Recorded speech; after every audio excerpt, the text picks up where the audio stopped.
सपा के वरिष्ठ नेता एवं राज्यसभा सदस्य रामजीलाल सुमन के साथ दस्तक प्लस की पत्रकार दिव्यांशी पिप्पल की खास वार्ता। सर, आपका नाम बताइए और परिचय दीजिए। रामजीलाल सुमन। और आपके पॉलिटिक्स करियर को कितना समय हो गया? मैं अपने विद्यार्थी जीवन से ही समाजवादी विचारों से प्रभावित होकर के सोशलिस्ट पार्टी का, समाजवादी पार्टी का कार्यकर्ता रहा हूँ।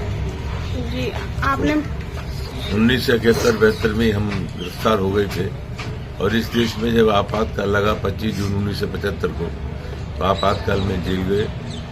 1977 में जब लोकसभा का चुनाव हुआ तो हिंदुस्तान में सबसे कम उम्र के सांसद बने हम, 26 वर्ष के। इसके बाद 1989 में दोबारा हम लोकसभा के सदस्य बने और चंद्रशेखर जी की सरकार में मंत्री बने।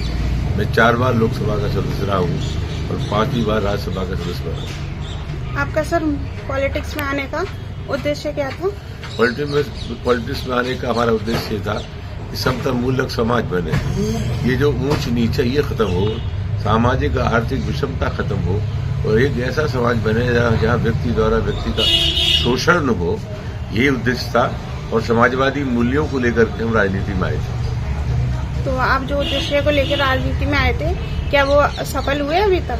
नहीं, राजनीतिक मान्यताएं बदली है। हम लोग जिस जमाने में राजनीति में आए थे, उस समय जो नौजवान राजनीति में आता था उसकी एक वैचारिक प्रतिबद्धता होती थी, उसका एक आइडियोलॉजिकल कमिटमेंट होता था, उसका एक आदर्श होता था। अब वो चीजें बदली हैं। कुछ लोगों ने राजनीति को व्यापार बना दिया है, जो हिंदुस्तान की सेहत के लिए ठीक नहीं है। आपने पॉलिटिक्स करियर के लिए समाजवादी पार्टी को क्यों चुना और भी पार्टी उनको क्यों नहीं चुना? इसलिए चुना कि मुझे समाजवादी विचार अच्छे लगे, मुझे डॉक्टर लोहिया के विचार अच्छे लगे, जयप्रकाश जी के विचार अच्छे लगे, आचार्य नरेंद्र के विचार अच्छे लगे। और न सिर्फ हिंदुस्तान में, दुनिया में जहाँ बेबसी है, लाचारी है, गरीबी है, भुखमरी है, समाजवादी विचार ही एक ऐसा विचार है जो स्थिति को बदल सकता है। इसलिए हमने समाजवादी विचार को चुना। लेकिन आजकल तो ये कहना है कि समाजवादी पार्टी जैसे कि जाति व्यवहार में भेदभाव करती है, जैसी मॉमडैन और हिंदू में भेदभाव करती है। नहीं, समाजवादी पार्टी इंसानों की राजनीति करती है। ये तो जाति की धर्मवाद राजनीति करती है, न धर्म की राजनीति करती है। हम मुद्दों पर आधारित राजनीति करते हैं। बेबसी है, लाचारी है, गरीबी है, ये सब चीजें हैं, आर्थिक और सामाजिक विषमता है, ये आधार है समाजवादी पार्टी की राजनीति करने के। न जाति है न धर्म है, और कोई भी राजनीति न जाति से होती है न धर्म से होती है। राजनीति मूल्यों पर होती है, राजनीति सिद्धांतों पर होती है, नीति पर होती है। जी, और आपने जो अब तक आपको कितने साल हो गए मतलब पॉलिटिक्स करियर में, कितना टाइम हो गया? मतलब मैं समझता हूँ कम से कम 52-53 वर्ष हो गए।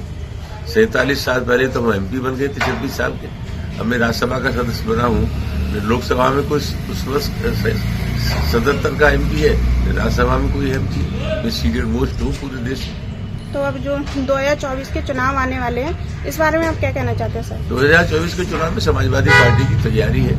बीजेपी के खिलाफ लोगों में जन आक्रोश है और जो राजनीति के मुद्दे हैं उनसे लोगों का ध्यान बटाया जा रहा है। धर्म जाति की राजनीति की बात की जा रही है, रोटी की बात कोई नहीं करता। और अंतोगत्ता सवाल रोटी का ही है, रोटी से ज्यादा महत्वपूर्ण सवाल कोई नहीं। और अभी ये हो रहा है कि जैसे बीजेपी 400 सीट पार कर पाएगी, कि तो आपका क्या है इसमें कि मतलब 400 सीट पार कर पाएगी बीजेपी? 500 सीट पार कर दे तो बीजेपी जाने कहाँ कर पाएगी? वोट तो जनता देगी ना। भविष्य में जनता को निर्णय करना है कि किसकी सरकार बने और किसको वोट दें। Thank you.